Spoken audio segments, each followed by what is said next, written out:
Hi అండి అందరికీ. మనం ఎన్నో రకాల మంచూరియాలు తినుంటాం కదా. అంటే egg manchuria, paneer manchuria, veg manchuria, non veg manchuria అని.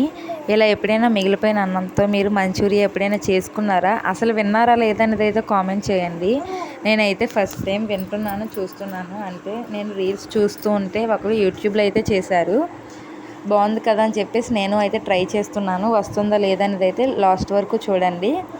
ఫస్ట్ అయితే కొంచెం మిగిలిపోయిన అన్నాన్ని తీసుకొని అయితే గచ్చాపచ్చాగా అయితే మిక్సీ పట్టుకున్నాను. అందులోని చిన్నగా తరుముకున్న ఆనియన్స్, క్యారెట్ తురుము, పచ్చిమిర్చి, అల్లం కూడా వేసుకున్నాను. నెక్స్ట్ అందులోనే సాల్ట్, 2 స్పూన్స్ కార్న్ఫ్లవర్, 2 స్పూన్స్ మైదా అయితే తీసుకున్నాను. నెక్స్ట్ నేను 1 స్పూన్ గరం మసాలా కూడా వేసుకున్నాను. తర్వాత కొంచెం కొంచెం వాటర్ వేసుకుంటూ నెమ్మదిగా అయితే కలుపుతూ ఉండండి. నాకు ఇక్కడ కలపడానికి ఈ బౌల్ సరిపోలేదు, అందుకే ఇంకొక బౌల్లోకి అయితే మార్చుకున్నాను. కొంచెం పెద్దగా ఉన్న బౌల్లోకి అయితే మార్చుకుంటున్నాను. తర్వాత సరిపడా కారం అయితే వేసుకోండి. నెక్స్ట్ అలా కొంచెం కొంచెం వాటర్ చిలకరిస్తూ ఈ కన్సిస్టెన్సీ వచ్చే వరకు అయితే కలుపుకోండి. చూస్తూ వాటర్ వేసుకోండి, లేకపోతే లూజ్ అవుతుంది.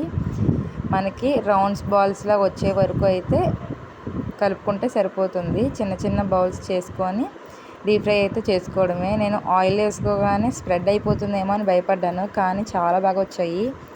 లోపలైతే మంచి స్పాంజీగా, బయటకు అయితే కరకరలాడుతూ చాలా బాగున్నాయి. ఇవి ఇలానే తింటే చాలా బాగుంది. నెక్స్ట్ అయితే ప్రాసెస్లోకి వెళ్ళిపోతే మళ్ళీ ఆయిల్ వేసుకొని ఆనియన్స్, క్యాప్సికమ్, టమాటా, అల్లం, వెల్లుల్లి చిన్న చిన్న ముక్కలుగా కోసుకొని వేసుకొని ఫ్రై చేసుకున్నాము. తర్వాత tomato sauce, chilli sauce, soya sauce అయితే వేసుకున్నాను. అవి కూడా ఫ్రై చేశాక 2 స్పూన్స్ కార్న్ఫ్లోర్ వేసుకొని అందులో 2 స్పూన్స్ వాటర్ అయితే వేసుకున్నాను.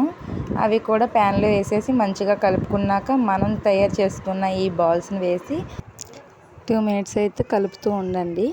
సాస్ అన్నీ శుభ్రంగా కలిపే వరకు కలుపుతూ ఉంటే చూసారా ఎంత కలర్ఫుల్గా ఉందో. నాకైతే చాలా బాగా నచ్చింది. ఏదో బయట కొన్నంత టేస్ట్ కాకపోయినా ఇంట్లో అయితే ఇలా తయారు చేసుకుంటే సాటిస్ఫాక్షన్గా ఉంటుంది కదా. ఫైనలీ టేస్ట్ అయితే చాలా బాగుంది. నాకు ఇలా రైస్తో మంచూరియా చేస్తారని ఇప్పుడు దాకా తెలియదు, కానీ ఫస్ట్ టైం చేశాకైతే చాలా బాగా వచ్చింది. మా ఇంట్లో అందరూ తినైతే ఎంజాయ్ చేసాము. Bye bye. వెళ్తూ వెళ్తూ లైక్ వేసుకోండి.